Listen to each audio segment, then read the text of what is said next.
सवाल पूछा जाना चाहिए कि ट्रंप किस हैसियत से पाकिस्तान को ग्रेट नेशन बता रहा है, जो कि आतंकवाद को पालने पोसने वाला घोषित टेररिस्ट मुल्क है। अब हम युद्ध नहीं करना चाहते और हमने कहा जी बिल्कुल सही बात है आपकी, आप 100% सही है। ये मजाक हो रहा है क्या? आप देश को बताइए ना, किन कारणों से समझौते हुए, किन कारणों से सीज फायर आपने रोका? आप क्या बता रहे हैं कि 3:30 बजे हमारे पाकिस्तान के डीजीएमओ का फोन आया, हमने उसकी बात को सुना और हमने कह दिया कि 5 बजे जो है वापसी फायर हो जाएगा इस देश के अंदर। पता है इस देश के लोग मूर्ख है क्या? उनको इतनी बात समझ में नहीं आती है? हकीकत क्या है? नमस्कार दोस्तों, आज की डिबेट भारत और पाकिस्तान के बीच हुए सीज फायर डील को लेकर और अमेरिका के भारत पर दादागिरी को लेकर होने वाली है, जहां पर कांग्रेस प्रवक्ता आशुतोष और एंकर गरिमा सिंह ने मोदी सरकार से कई बड़े और महत्वपूर्ण सवाल किए और कांग्रेस प्रवक्ता आशुतोष ने डंके की चोट पर भाजपा सरकार से ये सवाल किया कि खुद को विश्व गुरु बताने वाली सरकार की आखिर ऐसी क्या मजबूरी थी कि इन्हें अमेरिका के दबाव में आकर आतंकवाद का मुंह तोड़ जवाब देने के बजाय पाकिस्तान को वॉर रोकनी पड़ी। तो चलिए स्टार्ट करते हैं इस डिबेट को।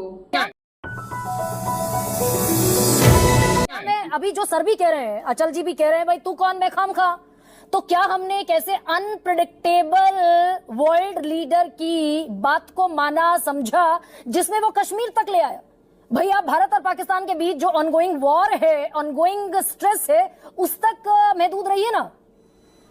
ये भी क्या हमने होने दिया क्या कि भाई वो कश्मीर तक पहुंच गए? और क्या कहता दिख रहा है Donald Trump, I am going to increase trade substantially with both these great nations. ये सवाल पूछा जाना चाहिए कि ट्रंप किस हैसियत से पाकिस्तान को ग्रेट नेशन बता रहा है, जो कि आतंकवाद को पालने पोसने वाला घोषित टेररिस्ट मुल्क है। आशुतोष, आवाज आ रही है सर आपको? जी बिल्कुल बिल्कुल आवाज आ रही है। देखिए, आप के प्रोग्राम में कई बार मैं कह चुका, मैं किसी जंग के पक्ष में कभी नहीं था, लेकिन मेरा मानना है कि अगर जंग हुई तो फिर उसको उसके लॉजिकल, जिसे कहते हैं ना कि तार्किक परिणति तक लेके जाना चाहिए था। या तो जंग में उतरिए मत, और अगर जंग में उतरे हो तो फिर दुश्मन को इतना सबक सिखा दीजिए कि आइंदा फिर कभी वो अपना फन न उठा सके। मुझे लगता है कि इस पूरे घटनाक्रम में जो बात मेरी बिल्कुल समझ में नहीं आती है कि आप उस पाकिस्तान पर विश्वास कर रहे हैं कि उसके एक डीजीएमओ ने फोन किया और कहा कि भाई अब हम युद्ध नहीं करना चाहते, और हमने कहा जी बिल्कुल सही बात है आपकी, आप 100% सही है। ये मजाक हो रहा है क्या? आप देश को बताइए ना, किन कारणों से समझौते हुए, किन कारणों से सीज फायर आपने रोका? आप क्या बता रहे हैं कि 3:30 बजे हमारे पाकिस्तान के डीजीएमओ का फोन आया, हमने उसकी बात को सुना और हमने कह दिया कि 5 बजे जो है वापसी फायर हो जाएगा इस देश के अंदर। पता है इस देश के लोग मूर्ख है क्या? उनको इतनी बात समझ में नहीं आती है? हकीकत क्या है? हकीकत जो है, क्या इस हमले का सबसे बड़ा टारगेट कारण क्या था? पाकिस्तान को सबक सिखाना, ताकि पाकिस्तान फिर कभी इस मुल्क के मासूम लोगों का कत्ल करवाने की हिम्मत ना कर सके। क्या पाकिस्तान ने सबक सीखा? हम बार बार कह रहे हैं, नमाज़े जनाजा में शिरकत करता दिखा। हम बार बार कह रहे हैं कि हम ऑल आउट वार के पक्ष में नहीं थे। हमने देखिए पहली बार तो आतंकवादियों के ठिकानों पर निशाना बनाया, हमने मिलिट्री ठिकानों पर निशाना नहीं बनाया। अरे पाकिस्तान की जनता हमारी दुश्मन, हम कर क्या रहे हैं? मतलब हमारी इतनी सहानुभूति पाकिस्तान की जनता के साथ क्यों है? किस बात को लेके है? तो क्या गारंटी आज भारत सरकार ये दे सकती है, देश के प्रधानमंत्री देश को गारंटी दे सकते हैं कि अब इस ऑपरेशन सिंदूर के बाद इस देश के अंदर कहीं किसी कोने में आतंकवादी गतिविधि नहीं होगी, कहीं किसी कोने में पहलगाम जैसी घटना नहीं होगी, किसी मासूम की जान नहीं जाएगी, और पाकिस्तान ने सबक सीख लिया, पाकिस्तान अब कभी हिंदुस्तान की तरफ आंख उठा के नहीं देखेगा?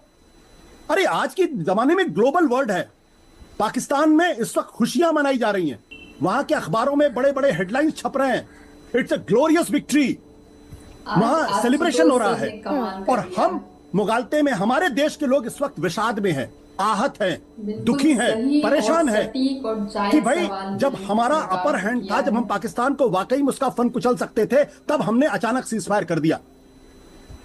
और क्यों सीज फायर कर दिया? क्योंकि पाकिस्तान के डीजीएमओ का फोन आ गया था जी। वहां अमेरिका के राष्ट्रपति अपने ट्वीट पे एक बार नहीं 2 बार, और क्या कह रहे हैं? हम पाकिस्तान को आतंकवादी मुल्क मान के चलते, रोग मुल्क मान के चलते, फेल्ड स्टेट मान के चलते। वो कह रहा है कि वो महान देश है। India and Pakistan both are the great nations कर दिया उसने। एक सवाल यहाँ पर ये भी बनता है क्या? एक सवाल यहाँ पर ये भी बनता है कि जिस पाकिस्तान के साथ हमने भरोसा करके ही सही मान लीजिए, अमेरिका की मध्यस्थता में ही सही हमने सीज फायर का ऐलान किया, उसने 3 घंटे उसकी लिहाज नहीं रखी। 3 घंटे उस सीज फायर की इज्जत नहीं रखी उस पाकिस्तान ने। नहीं तो एक्ट ऑफ वॉर हमने अगर कंसीडर किया था एक्ट ऑफ टेरर को, तो रिटेलिएट होना चाहिए था उतनी ताकत से। गर्मा जी, अगर पाकिस्तान हमारे पास गिड़गड़ा रहा था साढ़े 3 बजे कि नहीं भैया अब हम बर्बाद हो जाएंगे, टूट जाएंगे, युद्ध को खत्म करो, युद्ध को खत्म करो, हम बर्बाद हो जाएंगे, तो जो पाकिस्तान 3:30 बजे गिड़गड़ा रहा था हमारे पास, वो रात को 8 बजे क्यों सीज फायर का वायलेशन कर रहा, क्यों हमारे तरफ फायरिंग कर रहा? गिड़गड़ाने वाला आदमी तो डर गया ना, फिर वो बुरी तरीके से घबरा गया ना, तो 8 बजे के बाद क्यों सीज फायर का वायलेशन कर रहा था? इसका मतलब यह है कि या तो 3:30 बजे वाली खबर गलत है, या पाकिस्तान ने सीज फायर का उल्लंघन किया वो गलत है। सच हमसे छुपाया जा रहा। और दूसरी बात, चलिए पाकिस्तान को कभी सबक नहीं आएगी, और जो लोग बड़े बड़े कहते हैं धूल में मिला देंगे, मिट्टी में चला देंगे, आर पार की लड़ाई है, उनको भी सबक समझ में आ गया। अब मान लीजिए कि कल परसों अगर हिंदुस्तान के किसी कोने में आतंकवादी गतिविधि होती, फिर किसी 10 लोगों का कत्ल होता है, क्या फिर भारत की सेनाएं फिर हमला होगा उसी पाकिस्तान के अंदर? क्या हमने जो बार रेस किया है, हमने जो मोदी डॉक्ट्रिन इस वक्त हमारे सामने है कि तुम एक मारोगे तो हम 10 मारेंगे, तो पहली बात इस बात की कोई गारंटी नहीं कि आतंकवादी गतिविधि नहीं होगी। दूसरी बात, मोदी सरकार ने जरूर एक गारंटी दे दी कि अगर इस देश के अंदर किसी कोने में आतंकवादी गतिविधि होगी और पाकिस्तान का इन्वॉल्वमेंट होगा, तो हम पाकिस्तान को घर में घुस के मारेंगे। इस बार फिर हुआ, तो क्या देश हमेशा युद्ध के मोड में रहेगा क्या? चौथी बात, जो सबसे खतरनाक बात यह है कि पहली बार हिंदुस्तान के इतिहास में हमने अमेरिका की चौधराहट को स्वीकार कर लिया। 1971 में जब रिचर्ड निक्सन और हेनरी किसिंजर जब भारत के ऊपर दबाव डाल रहे थे, धमकी दे रहे थे कि हम 7वां बेड़ा छोड़ देंगे, तब इंदिरा गांधी ने खड़े होकर कहा था मुझे तुम्हारी जरूरत नहीं, मैं तुमसे डरती नहीं हूं। अच्छा, इसका जवाब सर दिया जाना चाहिए था क्या? ये जो लाइन है जो मेरे दिमाग में और मैंने जितने भी लोगों से बात की सबके जहन में खटक रही है कि क्या कह रहे हैं ट्रंप साहब, additionally I will work with you both to see if after 1000 years सोचिए, जिस इंसान को भारत के इस खित्ते की जियो पॉलिटिकल समझ इतनी हो कि भारत और कश्मीर का विवाद 1000 ईयर्स से चल रहा है, वो ये बाकायदा अनाउंस कर रहा है a solution can be arrived at concerning Kashmir, तो क्या कश्मीर पर तुरंत जवाब दिया जाना जरूरी था क्या, या हमने स्वीकार कर लिया? इसका भी जवाब आज मिलेगा प्रधानमंत्री से। गरिमा जी, मुझे इससे कोई फर्क नहीं पड़ता डोनाल्ड ट्रंप क्या कह रहे हैं, मार्को रूबियो क्या कह रहे हैं, या वहां के जेडी वांस क्या कह रहे हैं। हमें इससे फर्क पड़ता है कि भारत सरकार की प्रतिक्रिया क्या है।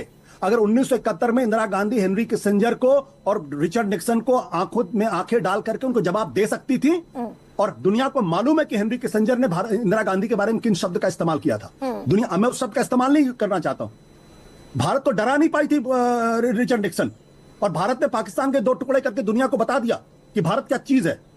आज की तारीख में डोनाल्ड ट्रंप को ये इस ट्वीट को आए हुए 48 घंटे से ज्यादा का वक्त हो गया, भारत सरकार के मुंह से कोई बोल ही नहीं रहा। सूत्रों के हवाले से खबरें प्लांट की जा रही है अखबारों के अंदर, सूत्रों के हवाले से खबरें प्लांट की जा रही है। इसीलिए आशुतोष जी, क्या इन सारी चीजों का जवाब मिलेगा? सिद्धार्थ, सवाल बहुत गहरे, बहुत वाजिब, जायज है क्या? या इतने सारे सवाल जो मैं आज लेकर बैठी वो सवाल नाजायज? सिद्धार्थ, बहुत